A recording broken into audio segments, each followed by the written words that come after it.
মহিলা প্যান্ডেল থেকে আবার সেই শায়েখ আব্দুর রাজ্জাক বিন ইউসুফ হাফিজাহুল্লাহর মতোই আওয়াজ তো আর আসবে না। 1 ঘন্টার বেশি বক্তব্য দিয়ে দিয়েছে উনি।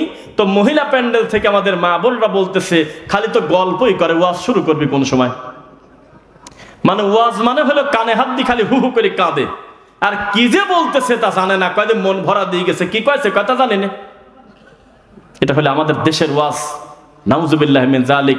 আজকে আফসোস করে জুমার খুতবায় বললাম, একটা ছেলে, মোবাইলটা আমার হাতে আছে, মোবাইল এমনি কানে নেওয়ার জন্য, একটা ছেলে রানিং স্টেজে বসে মানুষের ভিতরে ফোন কানে নি বলতেছে, তুমি কি মোদি, তুমি কি ডোনাল্ড ট্রাম্প, এভাবে ফোন কানে নি শয়তানি করে। আর এই কালা দাড়ি, বয়স যেহেতু কম, তো সাদা দেখানোর জন্য, বুড়ার পাট নেওয়ার জন্য দাড়িতে ময়দা নেয়। আর ইবলিস সাদে যখন নিজেকে, তখন জায়গায় জায়গায় কালি নেয়, নিয়ে হা হা হা করে খালি গায়ে ল্যাংটা হয়ে বলতেছে আমি হলাম ইবলিস। আবার ফোন কানে নি ইবলিসের কাছে ফোন দিয়ে বলে, ইবলিস তুমি বলে সৌদি আরবে চলে গেছাও। এইরকম একটা অমানুষ, কুলাঙ্গার, অসভ্যকে আমাদের এই দেশের লোক টান দিয়ে জালসার মঞ্চে তুলে দিয়ে তার নামের আগে লেখা থাকে আল্লামা। নাম বলবো না, থাক, নাম বলেন না, চেনেন যেহেতু থাক। বোঝা কি যাচ্ছে আছে কি এরকম রুগী? কারণ ছাড়াই যেখানে সেখানে নোংরামি করে, আর কানে ফোনে হ্যালো হ্যালো হ্যালো করে, মুখের ভেংসি আর বিকৃত কাণ্ড দেখলে লজ্জায় হিন্দু পর্যন্ত লজ্জা পাবে, দিয়ে করেটা কিরে। সেই ছেলের নামের আগে লেখা থাকে বিশিষ্ট ইসলামী চিন্তাবিদ মুফাসসিরে কোরআন আল্লামা অমুক। তার ভিজিট হলো আগে 30 পরে 40, সম্ভবত কম বেশ হতে পারে। তবে সহজে তাকে এখানে আনতে পারবেন এটা আমি বিশ্বাস করি না, 2-3 বছর পিছনে ঘুরতে হবে। এটা হলো সেই জাতি, যেই জাতির কাছে যোগ্য আলেমদের, যোগ্য দিন বোঝা মানুষের মূল্য নাই। এ সমস্ত জোকারদেরকে নিয়ে আসে লক্ষ টাকা দিয়ে। কথা বোঝা যাচ্ছে? সাবধান, কোরআন এবং সহিহ হাদিস অনুযায়ী চলতে আপনি বাধ্য। আমি কেন বলবো আপনার স্ত্রীকে পর্দা করার কথা? আপনার ঈমান দাবি রাখবে আপনার বউ যাতে বেপর্দায় না চলে। আমি কেন আপনার বাড়িতে গিয়ে বলতে যাব আপনার মেয়েকে সামলান? আপনার মেয়েকে এমন ভাবে ছেড়ে দিয়েছেন, একটা মাদ্রাসার ছাত্রর মাথা নষ্ট করে, জানি না তার মাকে হত্যা করছে সরাসরি এখন বলা যাচ্ছে না, তবে তার মায়ের উপরে তার কি পরিমাণ ক্ষোভ, সংসারটাই আজকে ধ্বংস, তার মাটাই মরে গেল। বিষয়টা কি? আপনার মেয়ে বাইরে থাকবে কেন? আপনার মেয়ের হাতে ফোন থাকবে কেন? বিষয়টা কি? তদন্ত করে যদি প্রমাণ পান ছেলে বিয়ে দেওয়ার সময় এখন পর্যন্ত মেয়ের হাতে বাটনওয়ালা ফোনও নাই, তাহলে বুঝতে পারবেন যে বড় বিপদ থেকে মনে হয় মেয়েটা বাঁচছে। গোপন গুণ আল্লাহই ভালো জানেন। অথচ ক্লাস 3-র মেয়ে ছেলে ক্লাস 4-এ পড়ে, 2-তে পড়ে, 1-এ পড়ে, 5 বছরের বাচ্চার হাতে মোবাইল না দিলে ভাত খায় না। আবার গর্ব করে বলে আমার ছেলে মোবাইল না দিলে খায় না। অথচ ডাক্তার বলতেছে সায়েন্টিফিক গবেষণায় এই বাচ্চাগুলো পরবর্তীতে অধিকাংশ প্রতিবন্ধী হওয়ার সম্ভাবনা আছে। আপনার ছেলের কান পরীক্ষা করেন, গবেষণায় দিয়ে দেন। কিছু কিছু রোগ আছে পুরাটা না শেষ হওয়া পর্যন্ত বোঝা যায় না। তার একটা হলো কিডনির রোগ। কিসের রোগ? কিছু কিছু রোগ আছে রাতারাতি বোঝা যায় না যে লোকটার ভিতরে এত বড় রোগ বাসা বেঁধে আছে। আপনার এলাকায় কয়েকদিন আগে একটা লোক ধাম করে মরে গেল। আপনারা বললেন যে আরে তাজা মানুষ মরে গেল, তো মরে তো তাজা মানুষই, মানে এইভাবে বলেন আর কি। এদের সেই দিন হাঁটিয়ে দেওয়া দেখলাম, কথা বললো, মরে গেল। আপনার কাছে কোনো রোগ নাই, কিছু নাই, কিন্তু পরবর্তীতে খবর পেলেন দীর্ঘদিন তার ভিতরে অসুখ ছিল, ও বুঝতে পারে নাই। 15 দিন আগে তদন্ত করতে গিয়ে ডাক্তার বলছে বেশি টাইম তার হাতে নাই। জর্দা খাতে খাতে একেবারে ভিতরে শেষ করে ফেলছে, বিড়ি খাতে খাতে ভিতরে পোড়ায় ফেলছে, একেবারে সবই পচে গেছে। অথচ হতে পারে কিনা? ঠিক তেমনি এখন হয়তো আপনার ছোট বাচ্চার চোখ পরীক্ষা করতেছেন না, মেশিন আপনার কাছে নাই। ভালো করে গবেষণাগারে যদি এই চোখটা পরীক্ষা করেন ফরেনসিক ল্যাবে, আশা করতেছি বেশিরভাগ সময় আসবে আপনার বাচ্চার 30% চোখটা প্রায় অচল। ছোটখাটো একজন ডাক্তার আছে আমার পাশে এবং আলেমও বটে, আমার বন্ধু শফিকুল ইসলাম হাফিজাহুল্লাহ, আল্লাহ তাকে দিনের জন্য কবুল করুন। এগুলো বাস্তব কথা, মিথ্যা কথা না। বাচ্চাগুলো প্রতিবন্ধী হয়ে যাচ্ছে, আল্লাহর ঘর চেনে না, আর বারান্দায় চিল্লাচিল্লি করুক, তাতে আপনার কি? মসজিদে কাতারে কাতারে দৌড়াদৌড়ি করুক, এটা আল্লাহর ঘরের সৌন্দর্য। ওদেরকে ধমক দিয়ে গালিগালাজ করবেন না। আরে 9 বছর 10 বছরের বাচ্চা, বাপ নামাজ পড়তে চলে যাচ্ছে, উঠে বাপ বলতেছে বেটা ওঠো, মা বলতেছে যে শোইছেই তো রাত 2টায়, আর একটু ঘুম পারবে দাও, আমার গেদা ছাওয়াল আর একটু ঘুমাক। এই নোংরামি আর কতদিন চলবে? পরবর্তী জেনারেশন, আপনারা প্রতিবন্ধী জেনারেশন পেতে যাচ্ছেন। এ কথা বলেছে যারা মোবাইল আবিষ্কার করছে তারা। জাতি আর কবে বুঝবে মানুষ অভিনয় করে? আমি আপনাকে কিন্তু খুব চমকপ্রদ কথা হবে কিনা জানি না, তবে গবেষণামূলক কিছু তথ্য আমি আপনাকে সামনে দেব। একটা বিষয় মনে রাখবেন, একটু পরে বলবো, বেদাতি মানে হলো বেলজ্জাতি, বেশরম, এটা একটু পরে বলবো। তার আগে আপনাকে আমি বলে রাখি, সকালবেলা ব্রেকফাস্ট করে যারা মদ দিয়ে, দুপুরে লাঞ্চ করে যারা মদ দিয়ে, রাতে ডিনার করে যারা মদ দিয়ে, তারা তাদের নিজের কলমে লিখে গেছে যেই যেই কারণে মানুষের ক্যান্সার হয় তার একটা বিশেষ কারণ হলো নেশাদার দ্রব্য পান করা। এখনো পর্যন্ত আপনার মসজিদের ইমাম হাকিমপুর জর্দা হারাম এটা খুঁজে পেল না। এই জাতি ক্যান্সার হবে না, হবেটা কি? এই জাতির ইমানের ক্যান্সার, এ জাতির ধর্ম কিচ্ছু বলতে কিছু বোঝে না, শুধু চাপিয়ে দিয়েছে ইক্তেদাই তো বিহাজাল ইমাম। আমার সফর সঙ্গী আমার রতন ভাই, উনি একটা জায়গায় সালাত আদায় করার পর বলল, ইমাম সাহেব প্রথম 2 রাকাতে যখন কিরাত পড়লেন মনটা ভরে গেল, কত সুন্দর লম্বা কিরাত পড়লেন, আলহামদুলিল্লাহি রাব্বিল আলামিন, থেমে গেছেন, আর রহমানির রহিম মালিকি ইয়াউমিদ্দিন ইয়্যাকা না'বুদু ওয়া ইয়্যাকা নাস্তাঈন ইহদিনাস সিরাতাল মুস্তাকিম সিরাতাল্লাযীনা আন'আমতা আলাইহিম গায়রিল মাগদুবি আলাইহিম ওয়ালাদ-দাল্লিন। আমিন আসছে বলেন, আবার মানুষ শুনবে। আমিন। ভয় আছে আপনাদের? আরে বাইতুল মুকাররমের মসজিদের ইমাম আমিন খুঁজে না পেতে পারে, আমরা পাইছি আলহামদুলিল্লাহ। তো যাই হোক, যে কথা বলতেছিলাম, তো এই ভাই এতে এখানে আছে, উনি বলতেছে আপনার একই ইমামের পিছনে আমি এশার নামাজের প্রথম 2 রাকাতে মনটা ভরে গেল পড়লেন, কিন্তু দ্বিতীয় 2 রাকাতে আপনি সূরা ফাতিহা পড়ছেন, এটা আমার বিশ্বাস হলো না। কারণ আমি তো মালিক ইয়াউমিদ্দিন নাই পড়তে আপনি রুকুতে চলে গেলেন, কিভাবে কি করলেন? তো জবাব দিচ্ছে কি জানেন? তুমি কি মাযহাব মানো না লামাযহাবি? এটা উত্তর হলো, কয় তুমি কি মাযহাব মানো না মাযহাব মানো না। কত বড় বেশরম, কত বড় বেলজ্জাতি, কত নোংরা। প্রত্যেক ইমাম একমত সূরা ফাতিহাই হলো সালাত, সূরা ফাতিহা নাই সালাত নাই। সূরা ফাতিহার প্রতি কত রাগ, আরে কত বড় বেশরম। মাইয়িতকে সামনে রেখে নবী বলেছেন, শোনো 2টা সালাত আছে, 1 ঈদুল আযহা ঈদুল ফিতর, 2 জানাজা। এই 2 সালাতে লা রুকু নাই, ওয়ালা সুজুদ সেজদা নাই, ওয়ালা নেদা ডাকাডাকি নাই, ওয়ালা আজান নাই, ওয়ালা ইকামা ইকামত নাই। আছে? আছে? আর আমরা লাশকে সামনে রাখি মাইকে বলতেছি আমরা কিন্তু 15 মিনিটের ভিতর দাঁড়া যাব, যদি মিস করেন কর্তৃপক্ষ দায়ী থাকবে না। আর আছে 5 মিনিট, আর আছে 7 মিনিট, আর আছে 10 মিনিট। মাইকে কান্নাকাটি করে কিনা বলেন? এগুলো রাসূলকে বিরোধিতা করা। যেই মাইয়েতটা মারা গেল, মানুষ মনে করলো সুযোগ একটা পাইছি, আমি একটা নেতা, আমি ডাকলি মুরগিও শোনে না, আমি গরুর গোস্ত দিয়ে রান্না করলেও খুব একটা লোক পাইনি, আমি জিলাপি দিয়ে একসাথে 50 জন লোক জড়ো করতে পারিনি, যেহেতু মরে গেছে এই সুযোগে মেলা মানুষ হাতের কাছে পাবো না, আমি ওখানে যায় ভোট চাবো। তখন এই লাশকে সামনে রেখে বলতেছে, আমি অমুকের বেটা অমুক, আমাকে যদি আর একটা বার সময় দেন তাহলে আমি এই রাস্তা যেটুকু হয়নি ওটুকু করে দেবো না। তারপরে যে মরে গেছে তার বন্ধু এসে বলতেছে, আমার বন্ধু ভালো ছিল, একসাথে চাকরি করছি, কত যে ভালো তার শেষ নাই, বসো। মেম্বার বলতেছে গ্রামের, ছেলেটাতে কত ভালো, আমাকে খুব মহব্বত করতো। সেও বসলো। এভাবে 10 জন মানুষ টানা রোদের ভিতরে এতগুলো মানুষকে কষ্ট দিয়ে জানাজার নামাজে দাঁড়ায় আছে। এত টাইম তাদের হাতে আছে, যে ইমাম বলছে আল্লাহু আকবার, আর ইমামের হাতে টাইম নেই, সূরা ফাতিহা শেষ, আর নাই, টাইম নেই। ওদের কি করল আল্লাহই জানে, আবার বলতেছে আল্লাহু আকবার, তার মানে সূরা ফাতিহা নাই। চিরদিনের জন্য আমার বাবাকে দাফন করে আসলাম, চিরদিনের জন্য একটু পরে আমি আমার দাদাকে কবরস্থ করব, আর এই মানুষটার কপালে চিরদিনের জন্য সূরা ফাতিহা জুটলো না, লাস্টের কথা। এর থেকে নির্লজ্জ কাজ পৃথিবীতে হতে পারে না। এই কোরআনের ভিতরে সবচাইতে আল্লাহর কাছে চাওয়ার জন্য দামি জিনিসের নাম হলো সূরা ফাতিহা। কথা কয় না দেখি? বুঝতেছেন নাকি? আল্লাহ সুবহানাহু ওয়া তাআলা 7টি বিশেষ আয়াত দিয়েছে।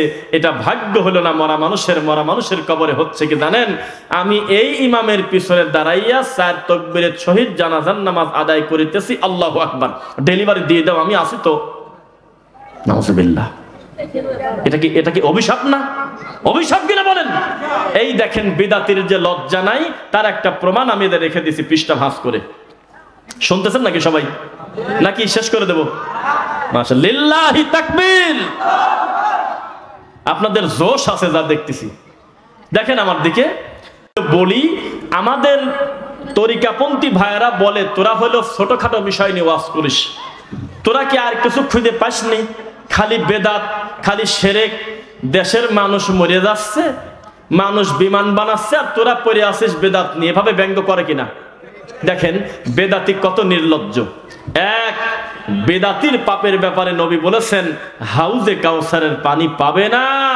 নবী বললেন তোমরা উঠবে ল্যাংটা হয়ে, পা থাকবে খালি, তোমরা উঠবে গা থাকবে খালি, তোমরা উঠবে একেবারে পর্ণ থাকবে খালি, তোমরা উঠবে তোমাদের শরীরে কিছুই থাকবে না। তোমার মা যেদিন তোমাকে জন্ম দিয়েছিল যেভাবে তুমি আসছিলে ওইভাবে আল্লাহর সামনে তুমি দাঁড়াবে। তখন নবী সাল্লাল্লাহু আলাইহি ওয়াসাল্লাম বললেন আমি এক জায়গা দাঁড়ায় থাকবো, ডান হাতের কাছে আসলে সে বেঁচে গেল, আমি হাউজে কাউসারের পানি দেব, আর বাম হাতের কাছে আসলে পানি তো দূরের কথা, ফেরেশতারা তাকে ধাক্কাতে ধাক্কাতে জাহান্নামে নিয়ে যাবে। হঠাৎ করে আমি বললাম যে দাঁড়াও, মান হাউলা, এরা কারা? আমি তো দেখতেছি এরা মুহাম্মদ সাল্লাল্লাহু আলাইহি ওয়াসাল্লামের উম্মত, এদেরকে নিয়ে যাচ্ছ কেন? তখন নবী সাল্লাল্লাহু আলাইহি ওয়াসাল্লামকে ফেরেশতারা বলবেন লিমান বাদদালা দীনি, আপনি মরার পরে আপনার দিনটা পরিবর্তন করছে। আপনি দিয়েছিলেন দরুদ, এরা বানাইছে মিলাদ। আপনি দিয়াছিলেন সুন্নাহ পদ্ধতির বিয়ে, এরা বানাইছে গায়ে হলুদ। আপনি দিয়াছিলেন ঈদুল আজহা, ঈদুল ফিতর, এরা বলতেছে 10ই মুহররম আর 12ই রবিউল আউয়াল ছাড়া মানা যাচ্ছে না। আপনার দিন কম বেশ করে ফেলছে। তখন নবী বললেন সহকন সহকন লিমান গায়্যারা বাদি, তাড়াতাড়ি আমার কাছ থেকে সরাই নিয়ে দাও, এ ব্যাপারে আমি কোনো আপোষ করব না। কথা দেখানো দিনের ব্যাপারে, এখানে আমি ছাড় দেব না। বোঝা কি যাচ্ছে? তাহলে আমরা যেই বেদাতের বিষয়ে আলোচনা করি, আমাদেরও কিছু ভাই এদেরকে বলে অতি পণ্ডিত। কি বলে? বেশি পণ্ডিত। তারা বলে যে একই ধরনের তো কথা। আরে বাবা, আমরা কি সার্কাস খেলা দেখাবো এখানে এসে? এখানে বেদাতি হুজুরের মতো হিন্দি গান নকল করে বলবো নাকি? সিয়ারের পর লাভ দুটি ভেংসি করবো নাকি? কে কিভাবে বিড়ি খায় সেটা দেখাবো নাকি? তারপরে জিকির করার সময় লাভ দিয়ে এখানে উঠবো নাকি আমি? জি না, কথা একটাই থাকবে, বেদাত পরিত্যাগ করেন, শিরক পরিত্যাগ করেন, কুফর পরিত্যাগ করেন, আল্লাহর তাওহীদের উপরে চলে আসেন। এটাই তো ওয়াজ। রাগ করতেছেন নাকি? এই দেখেন, আমাদের শায়েখ আব্দুর রাজ্জাক বিন ইউসুফ হাফিজাহুল্লাহ থেকে শুরু করে সালাফি প্রায় প্রত্যেকটা বিদ্বান শত শত বছর ধরে বলে আসতেছে বেদাতি কত বড় নির্লজ্জ। দেখেন, তাকান আমার দিকে, কত বড় বেহায়া একটা বেদাতি হয়। দেখেন, এখনো পর্যন্ত তারা কোরআন মাজিদের সাথে মিথ্যা কথা এখনো পর্যন্ত লিখে রাখছে। এই জাতির কাছে আর কি নিরাপদ আপনি বলেন? এখানে আচ্ছা, একজন হাফেজ সাহেব আসো, দেখে একটা জিনিস, এদিকে আসো। দেখুন, একজন ছাত্র আসো, এদিকে আসো। নাজারা পড়তে পারে কে? প্র্যাকটিক্যাল দেখাবো। নাজারা পড়তে পারে কে? নাজারা মানে কোরআন দেখে পড়তে পারে কে? একজন আসো, আসো, যে কোনো একজন আসো। হ্যাঁ, এই তো আসছে। চুপ। একে জলযন্ত্র একটা ম্যাজিক দেখেন, ইবলিসের ম্যাজিক কাকে বলে? আমি ওকে পড়তে বলতেছি, তুমি এখানে একটু পড়ো। পড়ো, এখানে কি লেখা আছে একটু পড়ো। একটু পরে, একটু সামান্য পড়ো। বিসমিল্লাহির রহমানির রহিম। আম্মান খালাকাস সামাওয়াতি ওয়াল আরদা ওয়া আনজালা। এখানে পড়ো। বিসমিল্লাহির রহমানির রহিম। ইন্নাল্লাযী ফারাদা আলাইকাল, যেখানে ধরতেছে সেখানে পড়ে যাচ্ছে। এখান থেকে পড়ো তো দেখি। জালার শেষ আছে বলেন। যেটা ইবলিস তৈরি করেছে, যেটা মানুষ বানিয়েছে, সেটা সহজে বেচারা পড়তে পারতেছে না। এমন একটা টেনশন দিয়ে রাখছে, যাও, এমন একটা টেনশন দিয়ে রাখছে এই বেদাতি নোংরা অসভ্য বেহায়া এই হুজুররা, এই তরিকাপন্থী মাযহাবী হুজুররা। এই কোরআন মাজিদটা পড়ার জন্য কত সুন্দর করে ছাপাইছে বড় বড় অক্ষর, যে কোনো মহিলাও পড়তে পারে। যে আমি কি পড়ব? কুল আতিউল্লাহ ওয়া আতিউর রাসূল ফাইন তাওয়াল্লাউ ফাইন্নামা আলাইহি মা হুম্মিলা। সুন্দর করে পড়া যাচ্ছে, কিন্তু পড়তে পড়তে ওই মহিলা হঠাৎ করে দেখে একেবারে সূরা নাসের পরে এক জায়গা লেখা দুআই খতমিল কোরআন। তখন এই মহিলা থেমে গেছে, মনে করছে যে এটা আমার কাম না। এতক্ষণ পর্যন্ত নাচ পর্যন্ত পড়ছি, এটা ছিল আমার কাম। এখন যেটা আছে এটা হলো আমাদের মসজিদের ইমামের কাম। আমি 1000 টাকা দিয়ে 5 কেজি জিলাপি দিয়ে ওনার কাছে বলবো, উনি ডেলিভারি দিয়ে দিবি। উনি আমার এই খতমটা ধরে নিয়ে কুরিয়ার সার্ভিস করে উপরে পাঠা দিবে। এটা হুজুর এই টেনশনটা দিয়ে রাখছে। নোংরা সভ্য, লজ্জা নাই, বেহায়া বেলজ্জাতি। যদি কোন রকম শরম থাকতো বহু আগে এই নোংরা কথাটা আল্লাহর কোরআন থেকে সরাই দিত না। সূরা ফাতিহা থেকে নাস পর্যন্ত 114টা সূরা রেখে আর কিচ্ছু রাখতো না, শেষ করে দিত আর বলতো, শোনো, দুনিয়ার সবচেয়ে বড় মুফাসসির মুহাদ্দিস, সবচেয়ে বড় ইমামের নাম মুহাম্মদুর রাসূলুল্লাহ সাল্লাল্লাহু আলাইহি সাল্লাম। তিনি কোরআন মাজিদ শেষ করে বলতেন, সুবহানাকা আল্লাহুম্মা ওয়া বিহামদিক আশহাদু আল্লা ইলাহা ইল্লা আনতা আস্তাগফিরুকা ওয়া আতুবু ইলাইক। কত বড় খারাপ! এই মানুষের টাকা খাওয়ার জন্য, এই খতম বক্সানোর নামে নোংরামি করার জন্য কোরআন মাজিদটা লিখেছে, কত সুন্দর করে ছাপায়েছে। আর এত পেশায় পেশায় পেশায় পেশায় এই খতমের দোয়াটা লেখছে যাতে সহজে কেউ এত বড় রিস্ক না নেয়। এই হুজুরের কাছে যাই ডেলিভারি দেওয়া লাগবে, সুন্দরবন কুরিয়ার সার্ভিসের মতো এদেরকে এইভাবে বসা আছে। একটু সাবধান শোনারা না, ওদের ধমক দিয়েন না, ওরা আমাদের খুব সম্মানের, আলহামদুলিল্লাহ। তো যে কথা বলতেছিলাম, এতদিন পর্যন্ত বক্তব্য দেওয়ার পরেও বেদাতির কি লজ্জা হয়েছে এটা আপনি বলতে পারলেন? সামনে রমজান আসবে, এত বড় বেহায়া, নোংরা, অসভ্য, ওয়াজা, এখনো পর্যন্ত রমজানের ক্যালেন্ডার পাওয়া যায় না, কথা কয় না। 30 দিনের ক্যালেন্ডার পাওয়া যায় কিনা? লেখছে রহমতের 10, মাগফিরাতের 10, নাজাতের 10, ইবলিসের থেকে ডেলিভারি করছে। অথচ নবী 3 ভাগ করে নাই। আউয়ালুহু রাহমাতুন, আওসাতুহু মাগফিরাতুন, আখিরুহু নাজাতুন। আরবিতে লিখে রাখছে রহমতের 10, মাগফিরাতের 10, নাজাতের 10, এমন 3 ভাগ আমার নবী করে নাই। এত বক্তব্য দিচ্ছি, হাজার হাজার আলেম ওলামা কথা বলতেছে, এখন নির্লজ্জ বেহায়া এই নোংরামি ছাড়তে পারে নাই। তার মানে বেদাতি মানেই হলো বেলজ্জাতি, অসভ্য। আর সুন্নাহপন্থী আহলুল হাদিস সালাফি মানে এখন খালি খবর পাইছে আমার আমলটা নবীর তরিকায় ছিল না, এই মুহূর্তে তালাক দিয়ে দিলাম। এখন খালি খবর পেলাম এটা নাকি আমার নবী সাল্লাল্লাহু আলাইহি ওয়াসাল্লামের সুন্নাহ, কোনো কথা নাই, বিনা বাক্যে সুন্নাহটা আমি বুকের মালা করে নিলাম। এখন আমি খবর পাইছি এই কর্মটা শিরক, আমি তাড়াতাড়ি করে তওবা করতেছি, আল্লাহ আমাকে ক্ষমা করো, আল্লাহ আমি এই জীবনে কাম করব না। আর বিদাতি বলতেছে অসুবিধা কি? এত বড় বড় হুজুর কি ভুল করে গেছে? এই তো নোংরামি করে করে এই শিরকটাকে টিকাচ্ছে। যেই দেশে ধর্ষকের পক্ষে উকিল পাওয়া যায়, কথাই কয় না, মানুষ হত্যা করেছে দিবালোকে সবাই দেখছে, ওর পক্ষেও উকিল দাঁড়াইছে। হায় রে জালা রে! সেই দেশে এই বিদাতপন্থী আলেমের পিছনে লক্ষ লক্ষ গরু ছাগল নারায় তাকবীর তো দিবেই। বাস্তব কথা, আল্লাহকে বক্তাও চেনে না, আল্লাহকে শ্রোতাও চেনে না। বোঝা কি যাচ্ছে? এরপরে লিখবে নাওয়াইতু আন আসুমা গদা। এই গদা গাধা এগুলো প্রত্যেক রমজানে বেদাতি, নির্লজ্জ, বেহায়া প্রত্যেকটা মসজিদে, আল্লাহর ঘরে পর্যন্ত এই মিথ্যা দোয়া, ইবলিসের তৈরি করা এই নিয়তটা আছে কিনা বলেন? তা আপনি যে বলতেছেন আমরা বলে খালি একই ওয়াজ করি, এত বলার পরেও কি বেদাতি, বেলজ্জাতি তার পাপটা কি সংশোধন করছে? তার মানে মৃত্যু পর্যন্ত আমরা বিদাতকে বিদাত বলেই যাব। বলতে বলতে বলতে বলতে বলতে বলতে সবাই বিপথে যাবে তা নয়, বেদাতির ঘর থেকে আল্লাহ একজন সুন্নাহপন্থী মানুষ বের করতে পারে কিনা?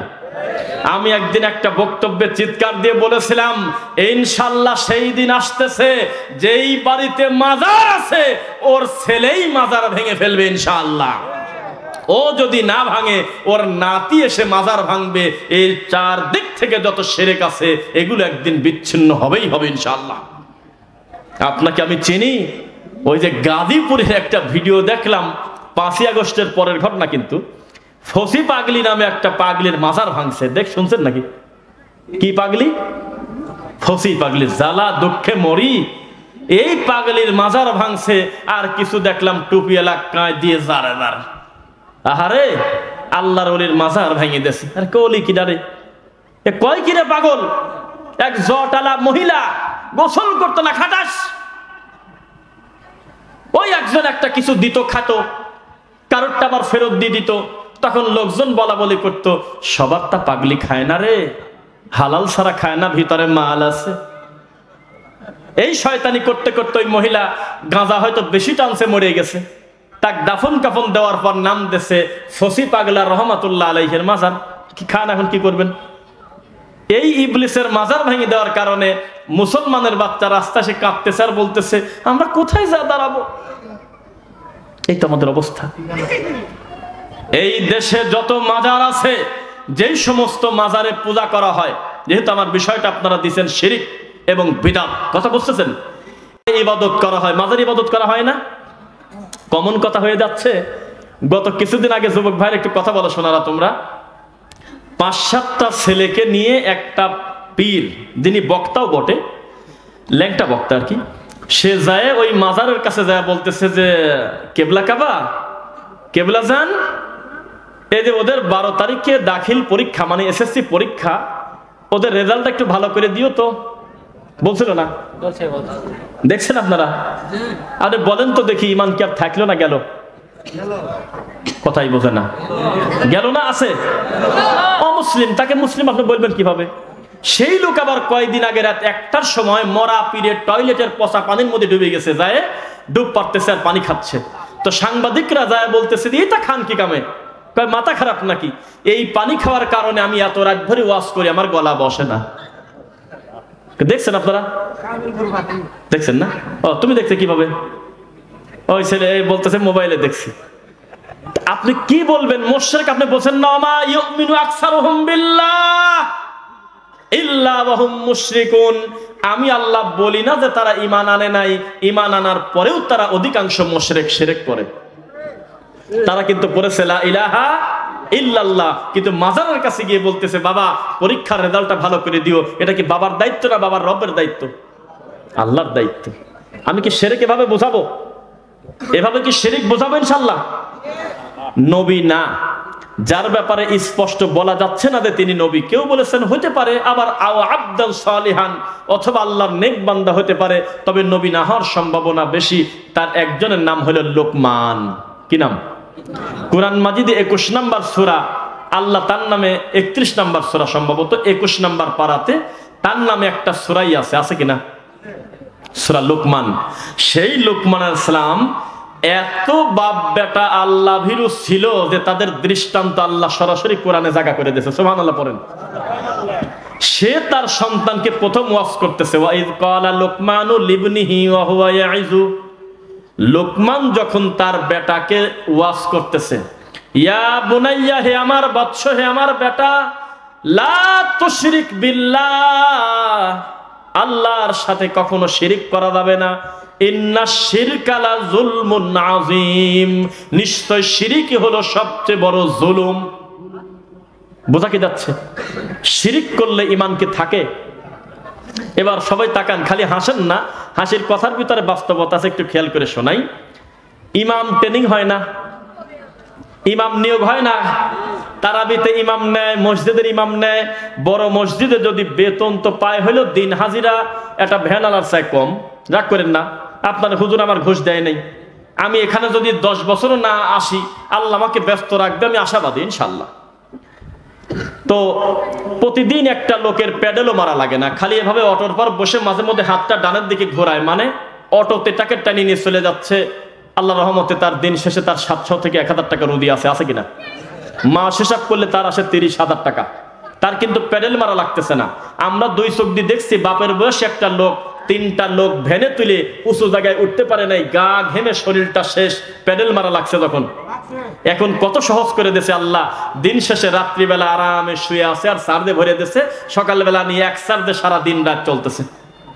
আল্লাহর হুদে দিচ্ছে দিন শেষে 1000, তার আসে 30,000, আর হুজুরের বেতন 6,220 টাকা, তাও 4 মাস বাকি, আছে কিনা? তো আমি আপনাকে যেটা বোঝাই সেটা একটু খেয়াল করে শুনবেন।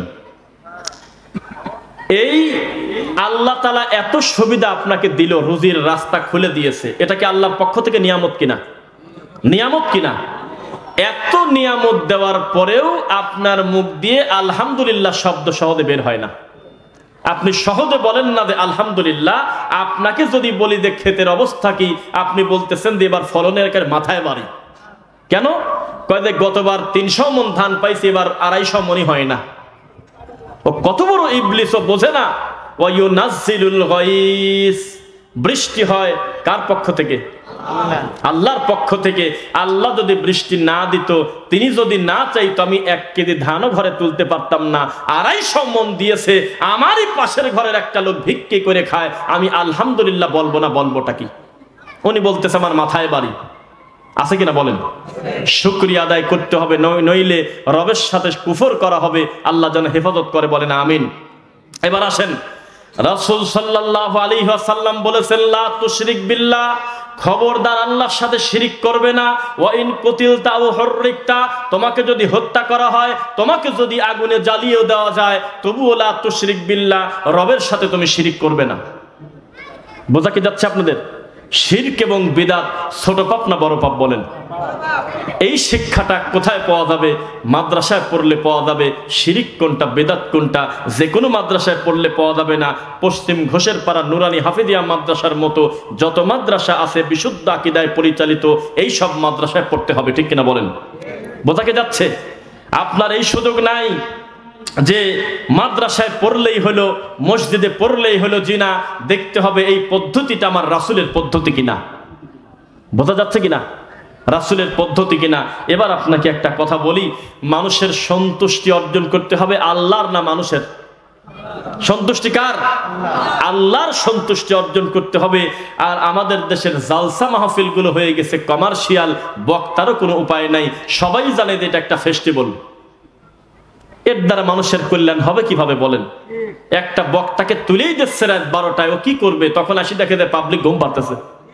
তখন হিন্দি গান কয়, না ছাড়া উপায় আছে নাকি? তখন খিলখিল করে, ব্যাং ব্যাং করে, কুত্তার গল্প, ব্যাঙের গল্প, কিসের গল্প কি টেনে নিয়ে এসে বাঘের গল্প বলে। পাবলিক তখন বলতেছে ভালোই তো লাগলো। আসল কথা কোরআন সুন্নাতে পড়ে আছে। আপনাকে আমি পরিষ্কার বলি, ও পৃথিবীর বিদাতিরা শোনো, দেওয়ানবাগি মরে গেছে, দেওয়ানবাগ সহ কবরে ঢুকে গেছে। কুতুববাগ মরে যাবে, কুতুববাগ সহ কবরে যাবে। আটরশি মরে যাবে, খাট পূজারও দাফন হবে। মাছ ভান্ডারি মরে যাবে, বাদ্যযন্ত্রর দাফন হবে। যারা বলতেছে যেই বিয়েতে গান বাজনা হয় না সে বিবাহ বাদ্য বলে হারাম, এই সমস্ত মানুষ যখন মারা যাবে তখন ওই ঢোল পদলা সহ কবরে চলে যাবে। কিন্তু ইমাম বুখারী রাহিমাহুল্লাহ মারা গেছে, মানুষের অন্তর থেকে আল্লাহ তাকে মুছে দেয়নি। সাবধান, বেদাতি এখন নারায়ে তাকবীর পাচ্ছেন। এখন বড় চেয়ারে বসে আপনি প্রবাসীদের ব্যঙ্গ করতেছেন আর বলতেছেন যাও হলো সৌদি আরবে রিয়াল আনতে, জোরে আমিন নিয়ে আসো। কি কারণে? নাউজুবিল্লাহ পড়েন। এখন আপনি পণ্ডিতি করতেছেন। আপনি মনে রাখবেন, আপনার মতো মানুষ, আপনার মতো বেদাতি, আপনার মতো আরেকজন কবর পূজারী পর্যন্ত ইমাম বুখারীকে সম্মান দিয়ে বলে কোরআন মাজিদের পরে সবচাইতে বিশুদ্ধ গ্রন্থ হলো সহিহ বুখারী। তাই তো আজও পর্যন্ত বেদাতিরা পর্যন্ত বুখারী খতম দিয়ে গরু জবাই করে খায়। খায় না? কথা বলে না কেন? বুখারী জবাই মানে গরুর গোশত খায় আর বুখারী খতম করে। এখনো পর্যন্ত জীবনে শুনি নাই কে কোথায় আসো আজকে ফাদাইলে আমাদের খতম দেব। কেউ বলে না মকসুদুল মুমিনিনের খতম দেব, কেউ বলে না নিয়ামুল কোরআনের খতম দেব, কেউ বলে না সরমনার তাবিজের কিতাবের খতম দেব, আশেক মাসুকের খতম দেব, কেউ বলে না। সবাই জানে আমি শয়তানি করতেছি, কথা ঠিক। তবে ইমাম বুখারী রাহিমাহুল্লাহ যে খেদমত করে গিয়েছে, আল্লাহর কোরআনের পরে সবচেয়ে বিশুদ্ধ গ্রন্থ হলো তার সহিহুল বুখারী। আমাদের আফসোস লাগে এখনো পর্যন্ত এত বড় বড় মুফতি আল্লাহর রাসূলের পদ্ধতিতে বুখারী অনুযায়ী 2 রাকাত নামাজ পড়ার ভাগ্য তাদের হইল না। হায় রে কপাল পোড়া বেদাতি, কোথায় যাবে তোর নামাই তোর বংশ? কোথায় যাবে একদিক সালাম ফিরে আবার উল্টা সেজদা দেওয়া? কোথায় যাবে 3 রাকাত ভিতরের উল্টা তাকবীর? কোথায় যাবে নামাজের পরে মাথায় হাত দিয়ে কি জানি পড়া? কোথায় যাবে ফজরের পরে আর মাগরিব পরে সূরা হাসরের শেষ 3 আয়াত পড়া? কোথায় যাবে মরা মানুষকে মাটি দিয়ে তার পাশে 4টা খেজুরের ডাল গাড়ে কুল পড়া? কোথায় যাবে মরা মানুষের কাছে কোরআন পড়া? কোথায় যাবে তোর তাবিজ কবজ লেখা? সব দাফন হয়ে যাবে ইনশাআল্লাহ, ইনশাআল্লাহ হবে। আমরা বলেছি অচিরেই এই দিন আসবে, মানুষ চিৎকার দিয়ে হুজুর হুজুর বলবে, এই গ্রামে কি মিলাদ পড়ানোর কেউ নাই? ভিতর থেকে আওয়াজ আসবে, তাড়াতাড়ি সর পিঠের চামড়া তুলে দেব, আমরা মিলাদকে দাফন দিয়ে দিয়েছি, আমরা দরুদকে প্রতিষ্ঠিত করে ফেলেছি। ইনশাআল্লাহ সেদিন আসবে, বলেন না কেন ইনশাআল্লাহ? ইনশাআল্লাহ অচিরেই সেই দিন আসবে, হুজুর বলবে, বেদাতি হুজুর ঠোঙ্কা নিয়ে নিয়ে বাড়ি বাড়ি বলবে, তাবিজের কেউ কি আসো? কোন বাচ্চা কান্নাকাটি কি করে? তাবিজ নিয়ে এসেছি, 10টা টাকা মাত্র দিবে। ভিতর থেকে বলবে, তোর দাঁত ভেঙে দেবো বেটা, তাবিজকে কবর দিয়ে দিয়েছি। কুরআন মাজিদ নিজে পড়ে পড়ে, সূরা বাকারার শেষ 2 আয়াত পড়ে পড়ে, সূরা ফাতিহা, ইখলাস, ফালাক, নাস, আয়াতুল কুরসি নিজেরা পড়ে পড়ে আমার বাচ্চাকে ঝাড়ফুঁক করব, হাসপাতালে দেখাবো। এরপরেও যদি মরে যায় আমার কোনো দুঃখ নাই, আমি বলবো আল্লাহর আমানত আল্লাহ নিয়ে গেছে। ইনশাআল্লাহ চিৎকার দিয়ে এই কবর পূজারী, পীর পূজারী, ফকিররা বলবে, তোমরা কি মুরিদ হওয়ার মতো কেউ আসো? ভিতর থেকে আওয়াজ আসবে যে তুই তাড়াতাড়ি সর, আমরা ধরতে পারলে তোর খবর আছে। আমরা পীর মুরিদিকে দাফন করে দিয়েছি, আমরা সাহাবায়ে কেরাম এবং রাসূলকে অনুসরণ করি। ইনশাআল্লাহ সেই দিন অচিরেই আসবে, চিৎকার দিয়ে বলবে, এ বাপ মরে গেছে কার রে? এলাকায় তো দিন দিন খতম উঠে যাচ্ছে, খতম পড়ানোর কি কেউ নাই? ভিতর থেকে 10 বছরের বাচ্চা বলবে, সর এখান থেকে, আমরা খতম বক্সাই না, আমরা কোরআন পড়লে নিজে আল্লাহর কাছে বরকত আশা করি, মরা মানুষের জন্য আমরা জিহ্বা দিয়ে মুখ দিয়ে দোয়া করি আর টাকা পয়সা সাদাকা করি, তাড়াতাড়ি এখান থেকে সরে দাও। ইনশাআল্লাহ এই দিন আসবে, বলেন ইনশাআল্লাহ। এভাবে যদি আপনি তামান্না নিয়ে কোরআন সুন্নাহর যদি বলিষ্ঠ হয়ে যদি দাওয়াতি কাজে মাঠে নামেন, ইনশাআল্লাহ বেদাতি পলানোর পথ পাবে না। এরা কত বড় নির্লজ্জ! আপনি তো কয়েকদিন আগে বললেন, যাক দেশটা স্বাধীন হয়েছে, আমরা একটা পর্যায়ে আসি, এখন আর আলেম ওলামার জালসা মাহফিল থেকে মসজিদ মাদ্রাসার অন্য কাজে অন্তত বাধা হবে না, বলছেন না? এটাই যদি সত্য হয় তো এই রিসেন্ট কাছাকাছি সময়ে আহলে হাদিসদের মসজিদ ভাঙা, লক্ষ্মীপুরে একটা ছেলেকে জোরে আমিন বলার কারণে বুকের পাঁজর ভেঙে দিয়েছে, ফরিদপুরের জালসা সম্মেলন বন্ধ করে দিয়েছে, বিভিন্ন জায়গায় মসজিদ মাদ্রাসায় আক্রমণ হচ্ছে, এই বেদাতির লজ্জা হবে কবে বলেন? মনে রাখবেন, আমি বলেছি বারবার, আহলে হাদিসের কোনো বন্ধু হয় না, আহলে হাদিসের বন্ধু একমাত্র রব্বুল আলামিন মুহাম্মদ সাল্লাল্লাহু আলাইহি ওয়াসাল্লাম ছাড়া আহলে হাদিসের বন্ধু তারাই, এর বাইরে কোনো বেদাতি কোনদিন আহলে হাদিসের বন্ধু হতে পারে না।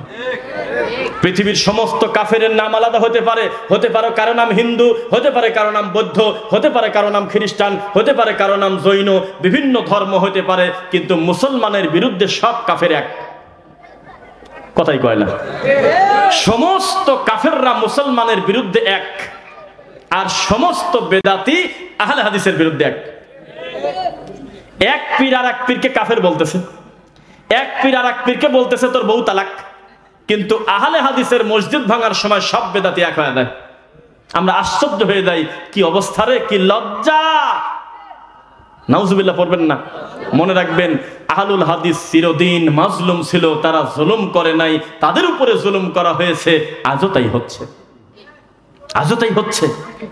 আপনি স্বাধীন দেশ বলতেছেন, আসলেই তো স্বাধীন দেশ, এই দেশে কোরআন সুন্নাহর কথা মানুষ মন দিয়ে বলার কথা না, অথচ অমুকের জালসা বন্ধ করো, অমুক জোরে আমিন বললো কেন, বুকে হাত বাঁধলো কেন, রফল আদায়ন করলো কেন, এটা করলো কেন, সেটা করলো কেন, বিভিন্ন নোংরা অপবাদ দিয়ে থানায় অভিযোগ করে তাদের মাহফিল পর্যন্ত বন্ধ করে দিচ্ছে। এটাকে জুলুম কিনা বলেন আমাকে, জুলুম কিনা? তাই আপনাকে আমি বলি, অতি পণ্ডিতি করে, খোসা পরিবর্তন করে কারণ মানুষ পূজা করতে যাবেন না, সাবধান হন। আমি আপনাকে বারবার বলি, কাউকে তেল দিয়ে জোর করে বলবেন না যে আপনি জান্নাতি মহিলা। এই কথা ওরা বলতে পারে, ওরা বলে নাই, ওরা বলছে নাকি?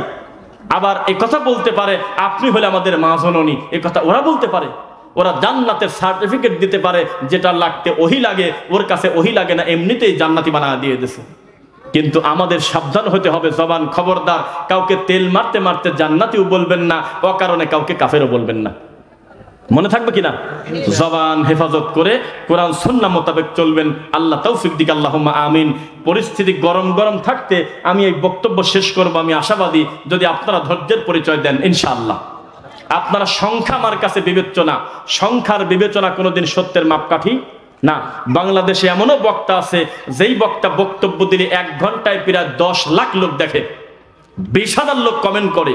আর ডক্টর জাকির নায়েক যদি বক্তব্য দেয়, ঘন্টায় 1 লাখও খুব একটা হয় না। তাই এটা কি বুঝবেন আপনি? কোনোদিন জনপ্রিয়তা সত্যের মাপকাঠি হতে পারে না। এজন্য সংখ্যা বিবেচ্য নয়, তবে যারা বসে আছেন, আমি মনে করি আল্লাহর জন্য আমাদেরকে আপনারা ভালোবাসেন, কোরআন সুন্নাহর কথা শুনতে আসছেন, লিল্লাহি তাকবীর। যেহেতু এটা একটা মাদ্রাসার মাহফিল, ঠিক কিনা? তো মাদ্রাসার ইলম অর্জনের ব্যাপারে আমি কি দুইটা কথা বলতে পারি?